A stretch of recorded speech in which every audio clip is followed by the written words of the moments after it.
விஜயுடைய descent politics வந்து இங்க பல பேருக்கு புரியல. அது என்ன அப்டின்னா, நீங்க யோசிச்சு பாருங்களேன். விஜயுடைய ரசிகைகள ஒருத்தர் வந்து தப்பா பேசுறாரு. உடனே போயிட்டு கம்ப்ளைண்ட் ஃபைல் பண்றாரு.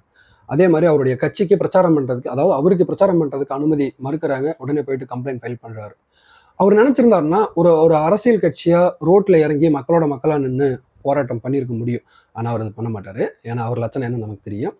ஆனா, அவர் ஏன் டீசென்ட்டா இவ்ளோ இதா அப்ரோச் டீசென்ட் சாரி நான் தப்பா சொல்ட்டேன். ஏன்னா, அவங்களோட டீசென்ட் வந்து கமெண்ட் செக்ஷன்ஸ் பல பேருடைய கமெண்ட் செக்ஷன்ஸ் பார்த்தாவே நமக்கு தெரியும். ஏன்னா, அவரு வந்து இவ்வளவு மோசமா பேசக்கூடிய பெண்கள, இவ்வளவு மோசமா பேசக்கூடிய ஆண்கள வந்து அதாவது அவருடைய கட்சிக்காரங்கள கண்டிக்க மாட்டாரு. ஆனா, அதான் டீசென்ட் பாலிடிக்ஸ். அப்புறம் அவருடைய ஒய்ஃபயே ரொம்ப கேவலமா பேசுவாங்க.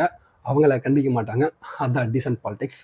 அப்புறம் அவரு வந்து என்ன வேணாலும் பண்ணுவாரு. அத பத்தி கேள்வி எழுப்புனா உடனே அவங்களுக்கு எதிரா திரும்புறது. அதுதான் டீசென்ட் பாலிடிக்ஸ். சிரிக்கவே தெரியாதவங்கள அகில இந்திய ரீதியில பெரிய பெரிய தலைவராகிறப்ப சிந்திக்க தெரிஞ்சுட்டு நீ தேங்காய் பொறுக்கி இருந்தீங்கன்னா இந்த தேசத்தை யார் காப்பாத்துறது? எங்கிட்ட வேலைக்கு வந்துடுறியா? சரி வேற என்ன? அமாவாசை